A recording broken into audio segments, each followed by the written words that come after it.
Hi, this is Steve here from Durabuilt Windows and Doors, Renovation Sales Manager for the sales team. Here to share with you an exciting offer that starts on December 15th, going until January 31st, where we're offering our triple pane windows for the same price as our dual pane windows. If you're interested in learning more, please click the link below or give us a call at our head office.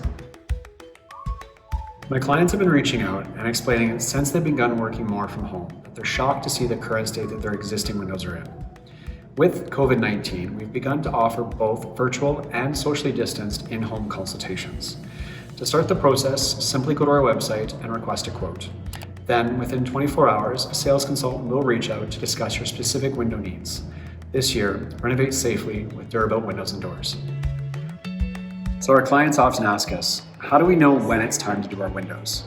Well, minus the classic signs of frosting, humidity, and drafts within the home, you also have to take into consideration that your window frames are only supposed to last 30 to 35 years. And similar to vehicles and to cell phones, the technology is constantly changing.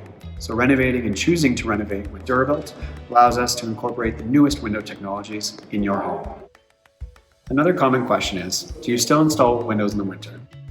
Well, the answer is yes. Our installation crews do operate 12 months out of the year. However, we do not install on days that are colder than -20. At that temperature or below that temperature, the building insulation products can become compromised. So if your install is booked on a date that is going to be that cold, we'll just call and reschedule it for the next warmest appointment.